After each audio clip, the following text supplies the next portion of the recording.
Apláudele al Señor porque para Él es la alabanza.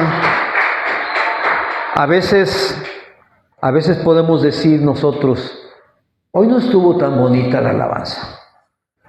Hoy no me gustó. Hoy no sentí nada. Pero ¿sabes una cosa? La alabanza que levantamos no es ni para ti ni para mí. Es para el Señor. Y a Él le agrada que le cantes de todo tu corazón. A Él le agrada que le hables y le digas, soy tuyo, Señor.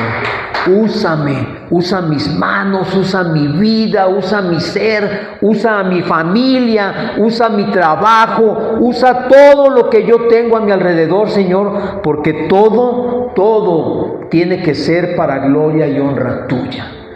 Gracias, Señor, en el nombre de Jesucristo, porque nos das la vida para estar aquí, Señor. Nos prestas nuestras pocas o muchas habilidades, Señor, para ponerlas a tu servicio. Señor, en el nombre de Jesucristo, te decimos que sin ti no somos nada, que sin ti, Señor, estamos perdidos. Pero por tu gracia, por tu amor y misericordia, es que aún estamos aquí de pie, Señor. Gracias por todo, gracias por la palabra que nos vas a dar el día de hoy, Señor, por ese alimento que nuestra alma necesita con ansia, Señor, porque así estamos en este momento, Señor, como siervos bramando por las aguas, por ti, Señor Jesucristo. Gracias en el nombre precioso de Cristo Jesús. Amén y amén. ¿Puedes tomar tu lugar? Muy bien. Pues bienvenidos los que ya están aquí y bienvenidos los que nos ven también por medio de las redes. Gracias por haberse dado el tiempo de venir y gracias también a Dios porque puso en sus corazones y en los nuestros el estar aquí el día de hoy. Entonces vamos a hacer lo que hemos venido a hacer, que es escuchar la palabra de Dios y llevarnos ese alimento que nos dure para toda la semana, para toda nuestra vida y que se quede su palabra implantada en nuestro corazón. El día de hoy el tema se llama el verdadero amor. Y bueno, siempre me dicen, ¿por qué hablas a veces de lo que está sucediendo alrededor en el mundo? Porque precisamente el día de ayer muchas personas festejaron el Día del Amor a su manera, como lo festeja el mundo, con un regalito, con una ida a cenar, con palabras bonitas, pero ese no es el problema. El problema es que muchas veces eso dura lo que dura el día. Solamente el día porque decimos, es que hoy me sentí inspirado para decirlo y hoy lo voy a hacer. Pero en la actualidad podemos entender que el concepto de amor está completamente devaluado. ¿Por qué? Porque lo hemos reducido a simples muestras de afecto y hemos hecho que nuestro amor sea condicional. Si me amas, te amo. Si me haces caso, te amo. Si me buscas, te amo. Si respondes a mi llamado, te amo. Si hablas bien de mí, te amo. Y podemos seguir dando un montón de pretextos o de condiciones para dar nuestro amor, porque así somos nosotros como seres humanos. Siempre amamos al que nos ama. Pero el Señor nos ha dicho muchas veces que eso no tiene ningún mérito, porque el verdadero amor es amar a quien te ataca, a quien te lastima, a quien te usa. El verdadero amor está en amar a quien ni siquiera te toma en cuenta. ¿Por qué? Porque así es el amor de Dios. Nosotros hemos reducido el tiempo del amor a un intercambio, a decir palabras bonitas, pero yo les quiero decir que En hebreo, la palabra amar se dice ahabá. Y se trata acerca del amor incondicional. A veces nosotros decimos, mi amor es incondicional. Mentira, porque en la primera que nos hacen, les hacemos a un lado a la persona y le decimos, ya no te amo. Pero nosotros a veces pensamos que así es. El amor incondicional es amar sin esperar nada a cambio. Cuando yo amo, ni siquiera tengo que esperar que la otra persona me dé las gracias. Porque eso es amor incondicional. ¿Cuántas veces le has dado algo a tus hijos y ni siquiera te dan las gracias? O ni siquiera te dicen, ¡ay, esto era lo que yo quería! Nada, como si nada. Ahora sí que como si todos se lo merecieran nada más por ser nuestros hijos. ¿Pero qué crees? Que el amor de Dios así es, incondicional. Él nos ha amado a pesar de que nosotros le ignoremos. Nos ha amado a pesar de que no le hacemos caso. Nos ha amado a pesar de que lo ignoramos y ni siquiera lo tomamos en cuenta para nuestras decisiones. Nos ha amado a pesar de que nos ha dado instrucción y guía y hemos hecho caso omiso de todo eso. Hemos hecho, como decimos coloquialmente, lo que se nos ha dado la gana hacer. Aún así, Él nos ha amado. Y esto es lo que nosotros conocemos como el amor agape. El amor que solamente puede dar Dios, nadie más lo puede dar. Nosotros, como seres humanos, somos incapaces de dar esa clase de amor. Y entonces tú dirás, bueno, ¿y entonces a qué jugamos, verdad?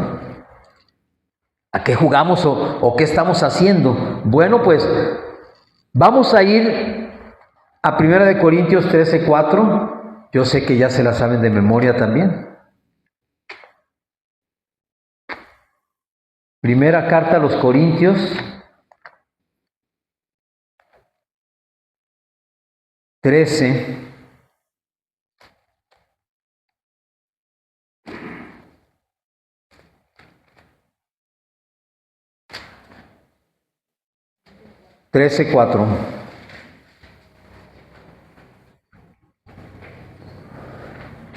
Y antes de lo que lo buscan, unos versículos antes nos dice la palabra que si yo hablo lenguas, que si yo hablo bonito, si no tengo amor, de nada sirve. Que soy como un címbalo que resuena nada más. Es decir, imagínense el que yo llego y le pego al platillo de la batería, va a ser un sonido, pero eso nada más. Queda en mero sonido, queda en algo que resuena nada más. Pero ya lo tienen, el 13:4. Dice aquí cuáles son las características de ese amor que solamente podemos encontrar en Dios.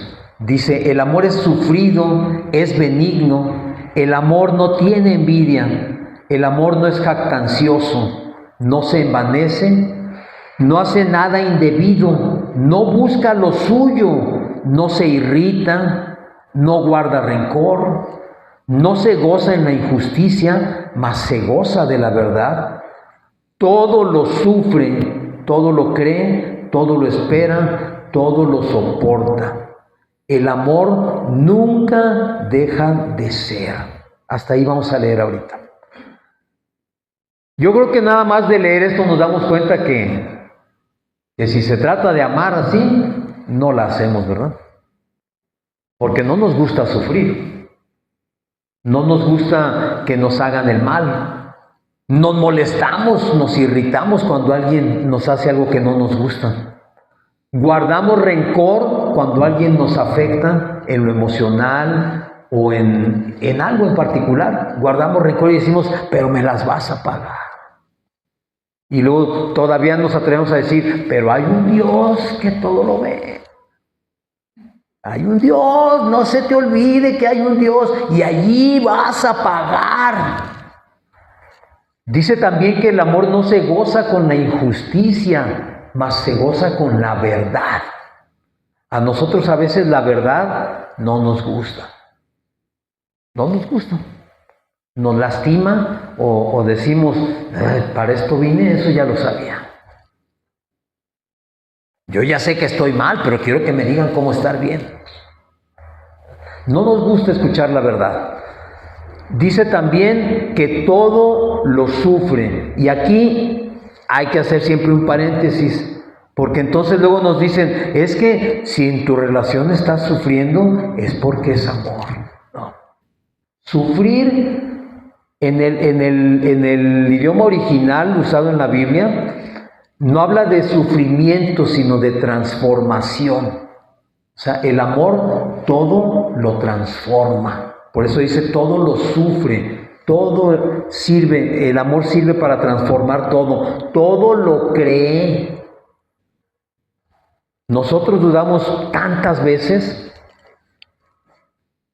y dice, todo lo espera.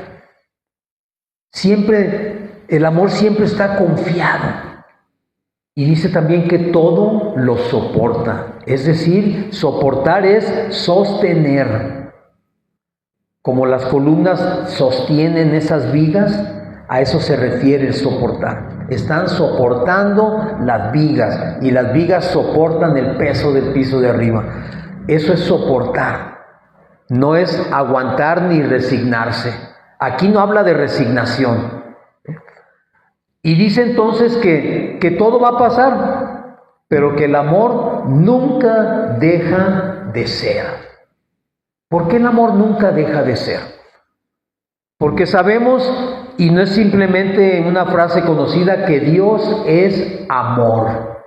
Y Dios nunca deja de ser. Dios siempre es. Dios siempre ha sido y siempre será. Entonces, eso es el amor. Eso es el verdadero amor. El amor de Dios. ¿Para quién crees? Para con nosotros. Esos hijos desobedientes, esos hijos que no hacemos lo que Él nos dice y que siempre nos salimos con la nuestra, ese es el amor que Dios tiene para ti y para mí. Ese es el verdadero amor, el amor de Dios. El Señor Jesús decía en Juan 15:13,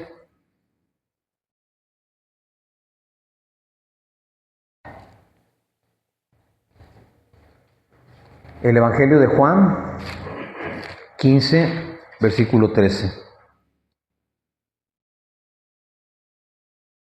¿Ya lo tienen? Dice, nadie tiene mayor amor que este, que uno ponga su vida por sus amigos. ¿Por qué decía Jesús esto? Porque tú podrás pensar que amas demasiado, tú podrás pensar que das demasiado, pero Jesús les estaba diciendo, esto que va a suceder es la mayor prueba de amor que ustedes puedan tener. Dice que uno dé su vida por sus amigos, estaba hablando de Él. En ese momento que ustedes lo vean, lo vivan y lo entienden, van a poder entender que eso es el amor más grande que puede existir. ¿Por qué? Porque la palabra también nos dice, en Romanos 5:8, nos dice que Dios muestra su amor para con nosotros, en que aún siendo pecadores, Cristo murió por nosotros. Es decir, Dios no necesitó que nosotros hubiésemos hecho un cambio para comenzar a amarnos. Él nos ama desde el principio porque todo lo que fue creado en el universo fue creado para ti y para mí, para nosotros. Dios no necesitaba esto. ¿Estás de acuerdo? Él no lo necesitaba. Pero Él, en su plan perfecto, en el plan divino que es perfecto, ya estábamos en su corazón, en su mente. E hizo este universo para nosotros, para que nosotros pudiésemos habitar en Él. Y aún así, sabiendo que íbamos a fallar y sabiendo que le íbamos a negar y sabiendo que íbamos a transgredir, aún siendo pecadores, Cristo murió por nosotros. Cristo, Dios mismo encarnado, viniendo a morir por cada uno de nosotros. Es decir, tomando nuestro lugar, el lugar que nos correspondía a nosotros, tomándolo Jesús sin decir nada. Se tiene que hacer, ¿por qué? Porque nosotros éramos incapaces de poder salvarnos por nosotros mismos. Pero recuerda que hay algo también que es característica en Dios y es la justicia. Dios nos ama, pero Él es justo y la justicia de Dios alcanza o debe alcanzar a quien no hace lo que Dios dice, a quien no cumple con los mandamientos de Dios. La justicia debe alcanzarlo. Y ahí es donde empezamos a decir nosotros, bueno, pues no que Dios nos ama tanto, o sea que si no hago lo que Él dice, como dicen, cuello, o sea, ¿me va a ir mal? Pues sí. Así es. Entonces, ¿dónde está el amor de Dios? Tú te puedes preguntar. ¿Dónde está? El amor de Dios, mi hermano, está en Jesucristo. Está en Jesucristo porque dice también ahí en la carta a los Romanos 3, capítulos 23 al 25.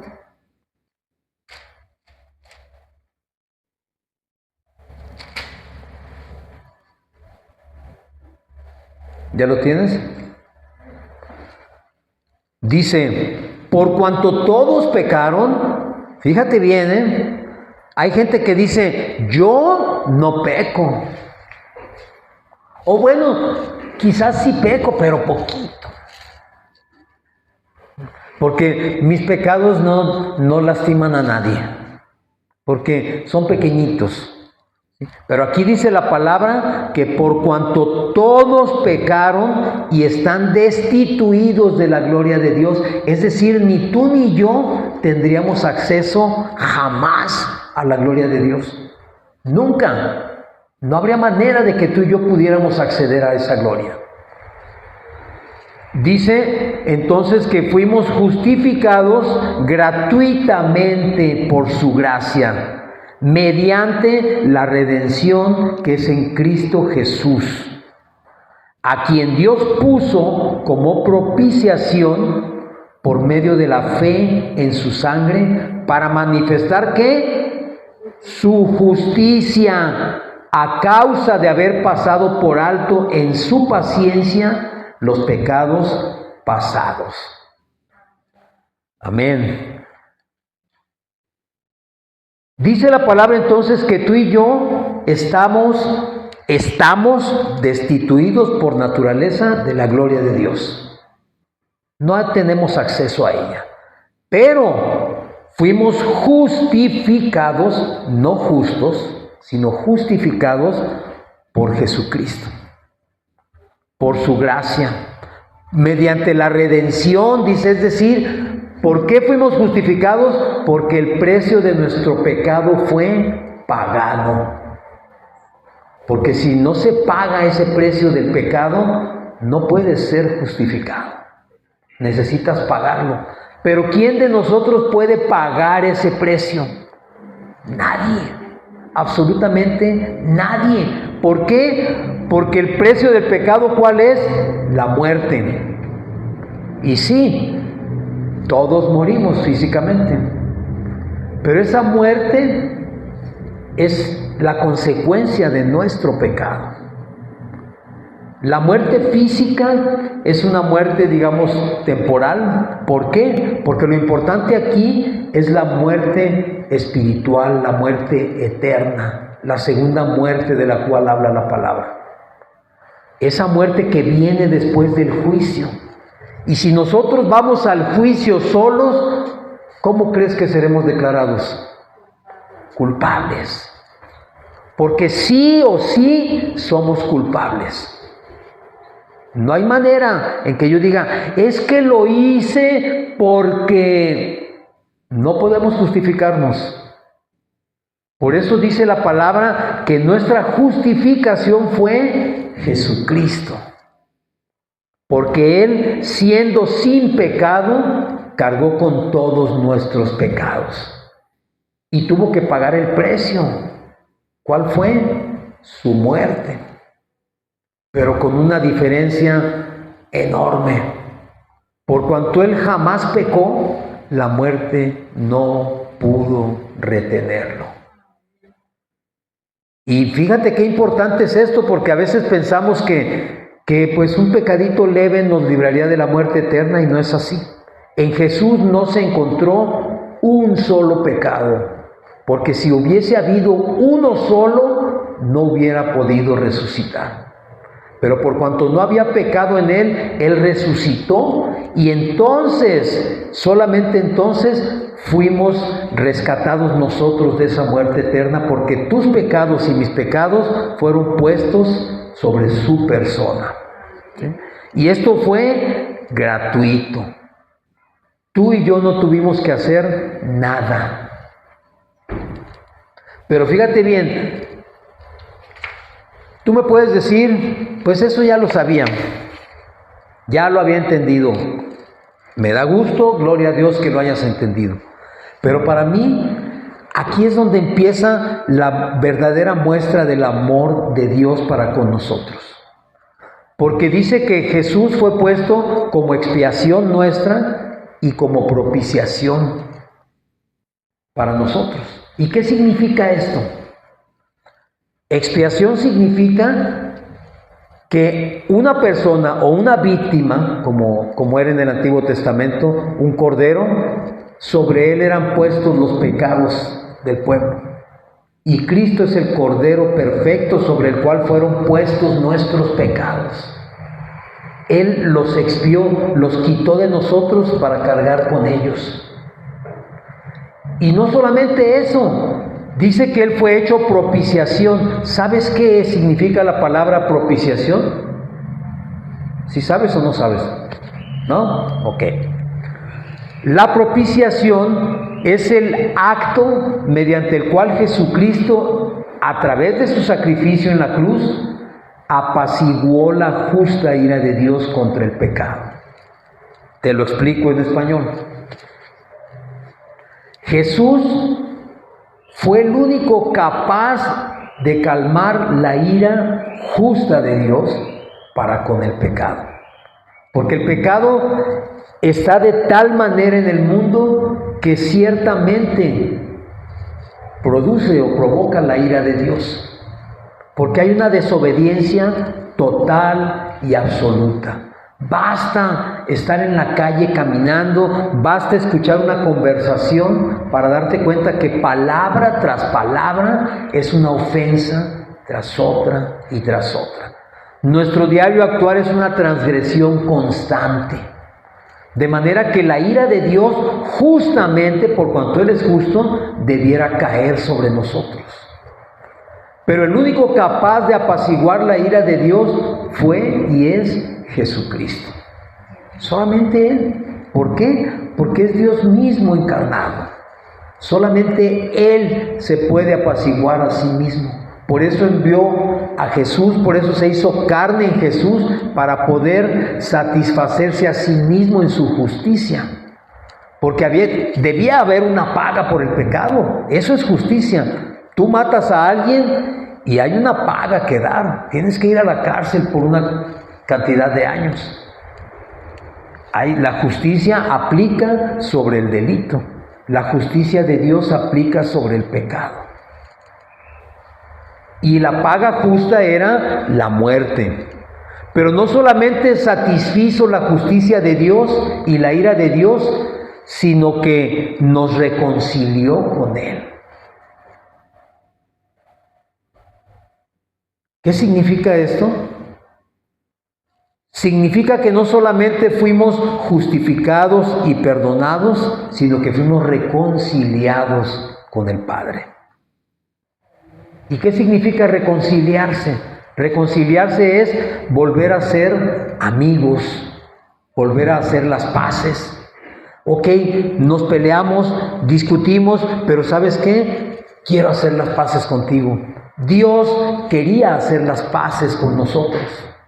Por eso fue necesaria la venida de Jesús. Porque tú y yo nunca hubiésemos hecho las paces con Él. Porque aún diciendo que somos creyentes, nada más analízate cómo nos comportamos, qué hacemos. Y te vas a dar cuenta que aunque sabemos que Dios nos ha perdonado y somos amigos, seguimos siendo traidores a Dios, por cuanto hacemos lo que no debemos hacer. Sin embargo, ahí estamos una y otra y otra y otra vez. Lo más maravilloso de esto es que Dios, queriendo reconciliarse con nosotros, Él mismo provee el medio para esa reconciliación, y ese medio se llama Jesucristo, la fe en su sangre. ¿Por qué la fe en su sangre? Porque recuerda que en el Antiguo Testamento la sangre del Cordero cubría el pecado de todo el pueblo por un año, pero la sangre de Cristo limpió, lavó, quitó el pecado de toda la humanidad en un solo acto. El cordero que se sacrificaba era año por año, y Jesucristo fue un solo sacrificio perfecto y suficiente para quitar todo el pecado del mundo. Entonces, no sé si estás captando lo que te quiero decir, yo espero que sí. Si nosotros podemos entender la magnitud del amor de Dios para con nosotros como su creación y sus hijos, tú y yo deberíamos caer postrados de rodillas delante de Él. No tendríamos otra opción, porque si nosotros entendiéramos realmente qué significó el sacrificio de Jesús, se nos caería la cara de vergüenza de seguir haciendo lo que seguimos haciendo. Porque hemos hecho que ese sacrificio, o le hemos dado un valor muy inferior al que realmente tiene. Dios mismo encarnado viniendo a morir por ti y a salvarte de tu muerte, de nuestra muerte eterna, y a salvarnos y limpiarnos de nuestro pecado. ¿Sí lo estás captando? ¿Lo estás entendiendo? Yo quiero que lo entiendas, porque el significado de todo esto es que Jesús elimina la ira de Dios, es decir, la puede apaciguar, y paga y limpia el pecado para restaurar la comunión que tú y yo debemos tener con Él. Ahora sí, si ya lo entendí, ¿dónde está esa comunión con Él? Porque comunión es tener una relación directa con Dios. La comunión es estar de acuerdo con Dios. La comunión es estar todo el tiempo en la presencia de Dios. Pero muchas veces nosotros, en cuanto termina el servicio, se nos acaba la presencia de Dios. Se nos termina, ya volvemos a nuestra vida común y corriente, normal, y no pasó nada, ¿verdad? Al final de cuentas, ya dijo el pastor, Jesús pagó por mis pecados. ¿De qué me preocupo si Él ya pagó? Preocúpate, porque la verdad es que si nosotros entendiéramos esto, nuestra vida sería totalmente diferente a como es.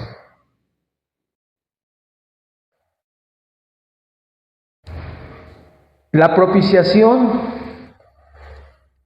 es, como te dije, calmar la ira del ofendido, que en este caso es Dios, y cambiar su disposición conforme a nosotros. Es decir, que Dios nos vea de una manera diferente. Porque hasta antes de Jesucristo, Dios veía a su pueblo como pecaba y se equivocaba una y otra vez, y otra vez, y otra vez, y lo volvían a hacer, y lo volvían a ofender, y volvían a querer estar bien, y otra vez regresaban, una y otra vez lo hicieron y lo seguimos haciendo todavía nosotros. Es un círculo vicioso del que no salimos, una y otra vez. Pero antes de la venida de Jesús, la única opción era la muerte eterna. Pero con Jesús, tú y yo tenemos la oportunidad de cambiar esa muerte eterna por vida eterna. Pero como dice la palabra, es por medio de la fe. La propiciación entonces demuestra tanto el amor de Dios, por cuanto envió a su Hijo, como su justicia. Las dos cosas. ¿Por qué? Porque Dios no está pasando por alto el pecado. Por cuanto Jesús cargó con todos los pecados, ¿cuál tenía que ser el pago? La muerte. Dios hizo justicia sobre Jesús, pero esa justicia nos correspondía recibirla nosotros. Ese castigo lo merecíamos nosotros. Esa muerte era para nosotros.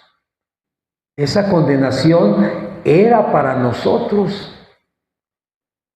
Pero por cuanto vino Jesucristo, Él cargó con todo eso.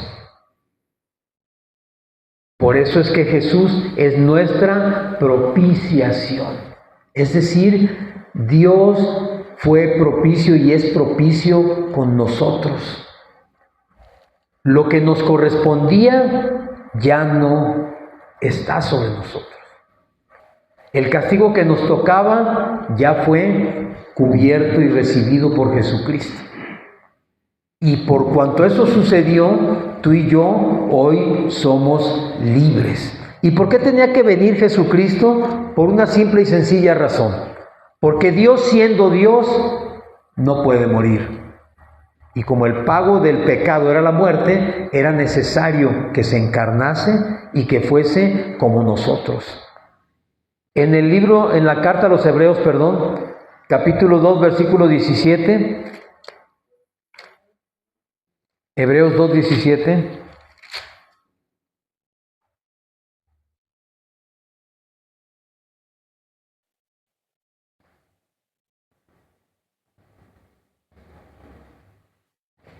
¿Ya? ¿Ya lo tienen?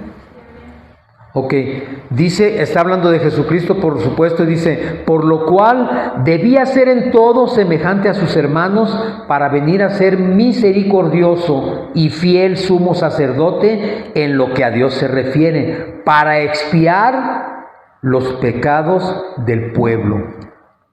Pues en cuanto Él mismo padeció siendo tentado, es poderoso para socorrer a los que son tentados. Debía ser como nosotros, debía ser hombre para poder ser tentado y pagar por los pecados, morir. Pero por cuanto Jesús es 100% Dios y 100% hombre, Jesús fue sin pecado aún siendo hombre. ¿Y fue tentado? Por supuesto que sí, mi hermano. Por supuesto que sí. Si tú y yo nos rendimos a la primera insinuación, en cuanto nos ponen algo más o menos que nos agrada, nos dejamos ir sobre, esto es mío. Esto es lo que quiero.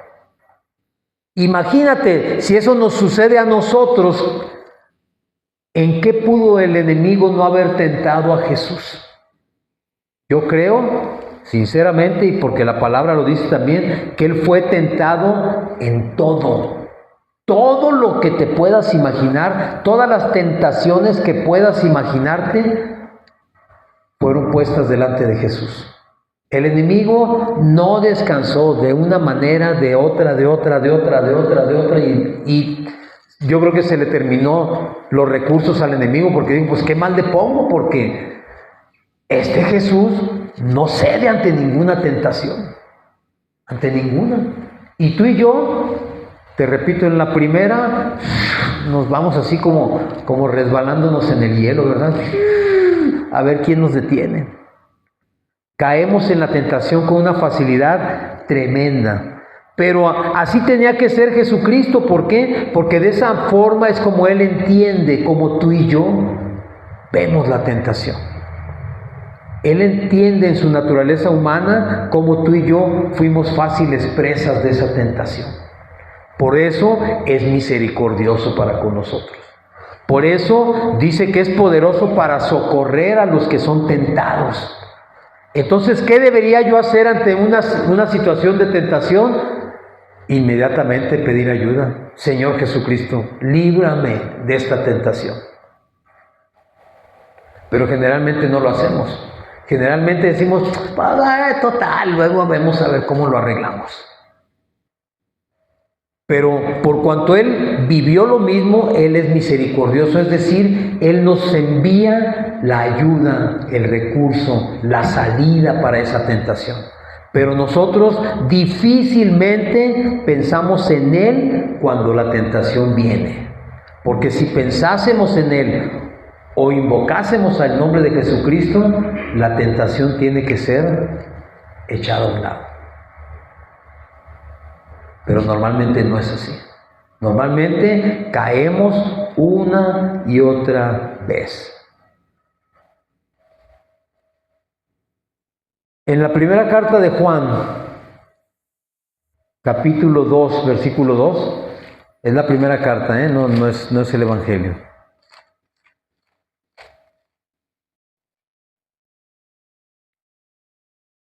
Primera carta de Juan 2:2. 2:2.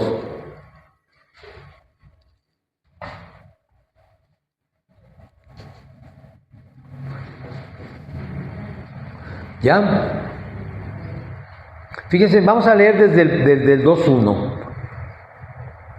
Dice, está hablando Juan, por supuesto, está escribiendo Juan. Hijitos míos, estas cosas os escribo ¿para qué? Para que no pequéis. Y si alguno hubiere pecado, abogado tenemos para con el Padre, a Jesucristo, el justo. Y Él es la propiciación por nuestros pecados, y no solamente por los nuestros, sino también por los de todo el mundo. Y en esto sabemos que nosotros le conocemos si guardamos sus mandamientos.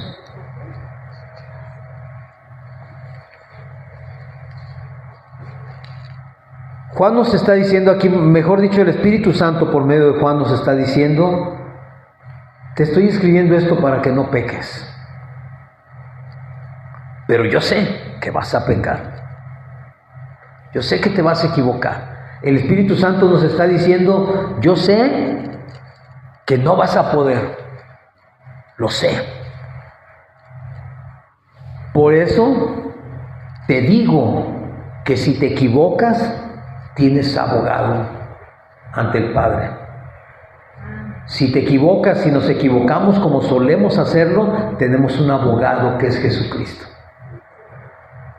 Dice que es nuestro abogado y Él es justo.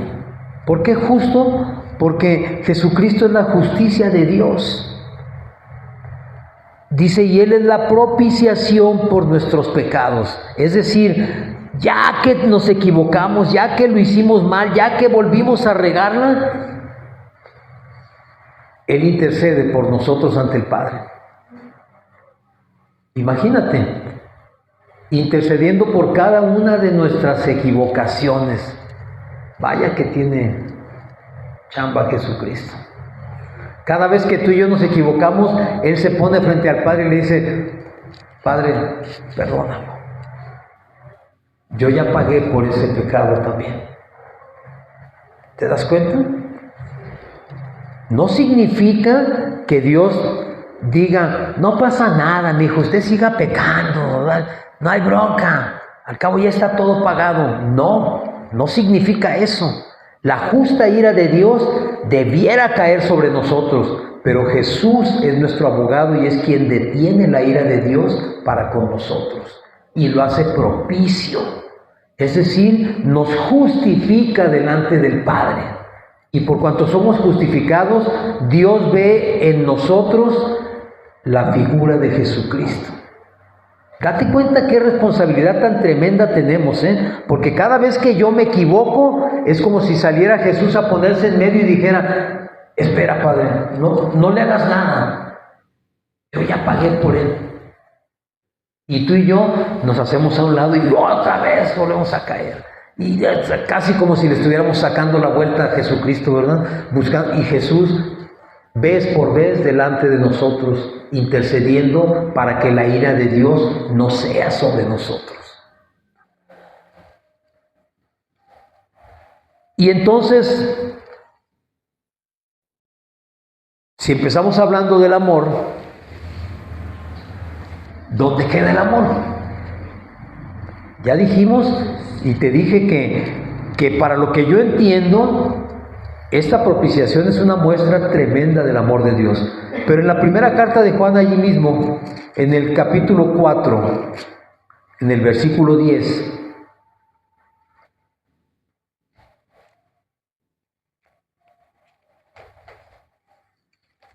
¿ya lo tienes? Dice así: en esto consiste el amor,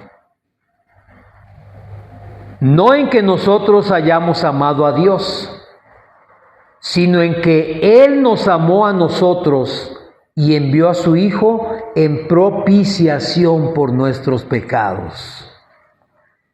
Esto, mi hermano, es el verdadero amor. Yo te quiero preguntar, si alguien viene y te roba, ¿tú mandarías a tu hijo pequeño a hablar con esa persona y decirle, ¿sabes qué? Dice mi papá o mi mamá que estás perdonado, que no pasa nada? ¿Lo enviarías? No, ¿verdad? Y mucho menos si supieras que va a morir. Y que esa muerte es para justificar y pagar el pecado del que te robó. Tú y yo no lo haríamos, de eso estoy segurísimo. Segurísimo. No creo que ninguno de nosotros hubiese sido capaz de entregar a su hijo para pagar por los pecados de aquel que te ofendió. ¿Verdad que no? Yo estoy seguro que ninguno de nosotros lo haría, Si alguien cree que sí lo haría, pues yo creo que está mintiendo, porque no creo que nadie seríamos capaz de hacer eso. Sin embargo, Dios lo hizo. Él sí lo hizo. Él nos amó y nos amó de tal manera que envió a su Hijo. Y Él nos amó a nosotros primero, porque nosotros no le amamos a Él, o sea, Él nos amó. Ese es el amor incondicional. Dios sabía que de nosotros no podía esperar nada. Somos una raza caída, somos una humanidad caída, por cuanto el primer hombre pecó, todos heredamos esa tendencia a pecar. Somos una raza caída y como caídos no podemos cambiar nuestra naturaleza, pero Jesucristo sí puede cambiarla. Y Jesucristo cambió nuestra naturaleza pecaminosa por su justicia. Por eso somos justificados delante del Padre. Y bueno, este versículo todo mundo se lo sabe y con este voy a terminar. Juan 3:16.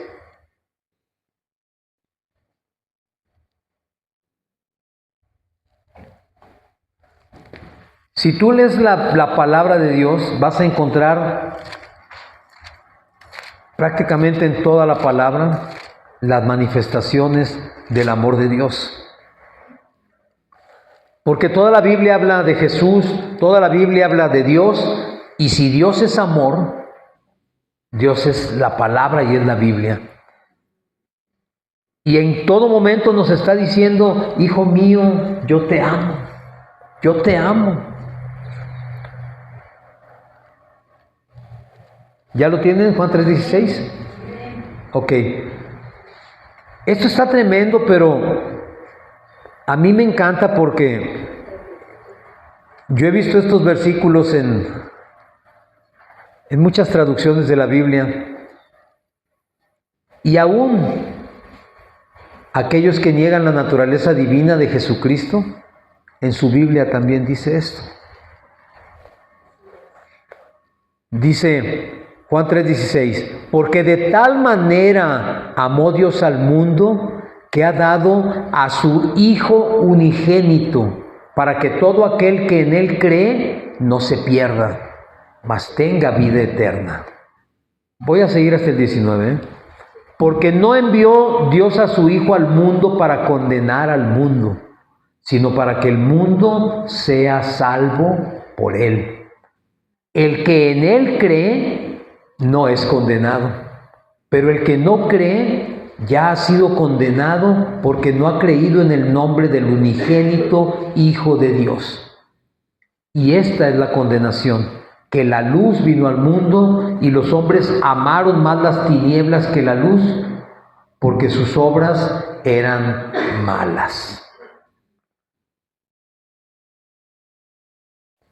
Cuando empieza este versículo, ni siquiera el autor Juan puede describir el tamaño del amor de Dios y dice, de tal manera amó Dios al mundo. ¿Cuánto?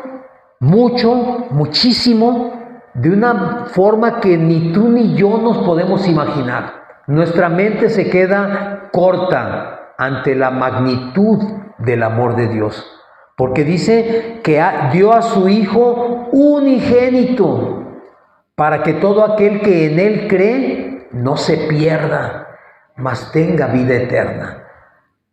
El propósito de Dios al enviar a Jesús no es que tú y yo vivamos como si nada pasara. El propósito es, como dice la palabra, que tú y yo creamos en Él y que no nos perdamos, que alcancemos la vida eterna en Jesucristo. ¿Por qué? Porque no lo envió a condenarnos. Mi hermano, no necesitábamos que nos condenara Jesús. Ya estábamos condenados.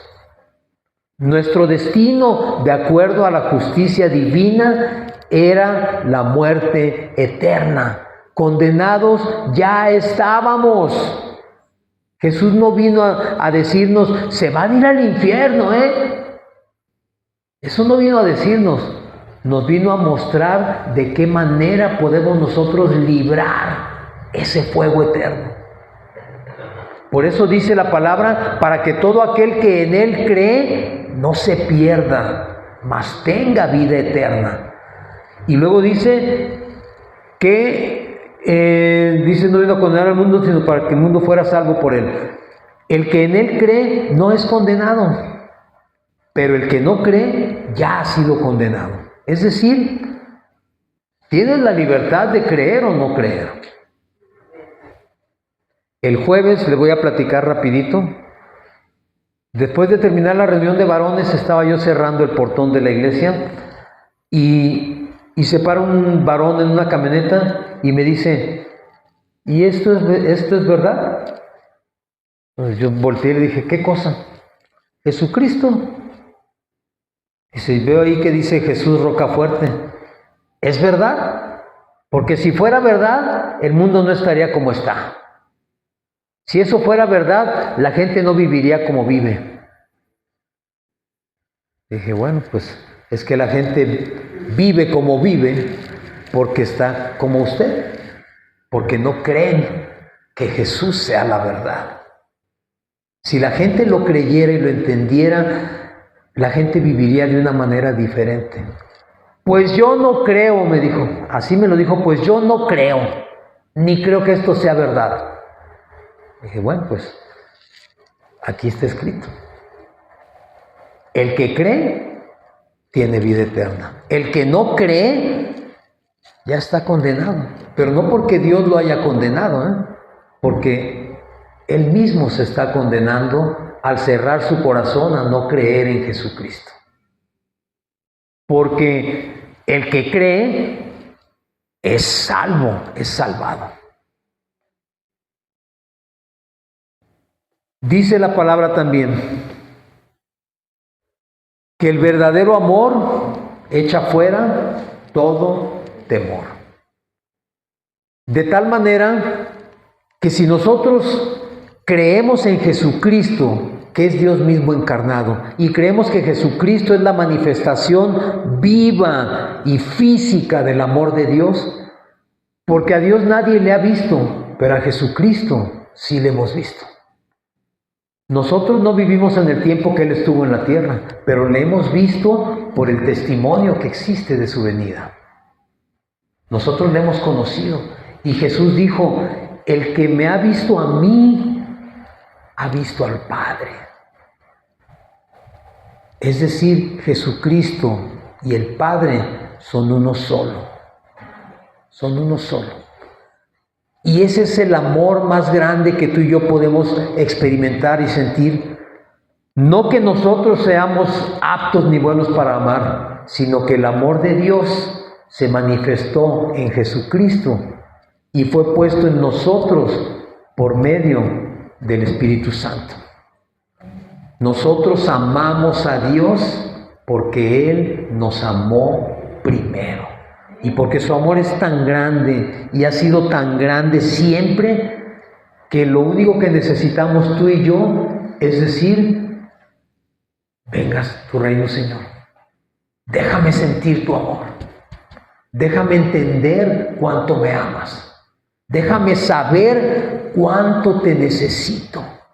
Y como te dije al principio, si tú y yo entendiésemos la magnitud del amor de Dios, dejaríamos de andar haciendo tonterías y dejaríamos de andar sufriendo, como por ahí decía una canción antigua, que llora por los rincones.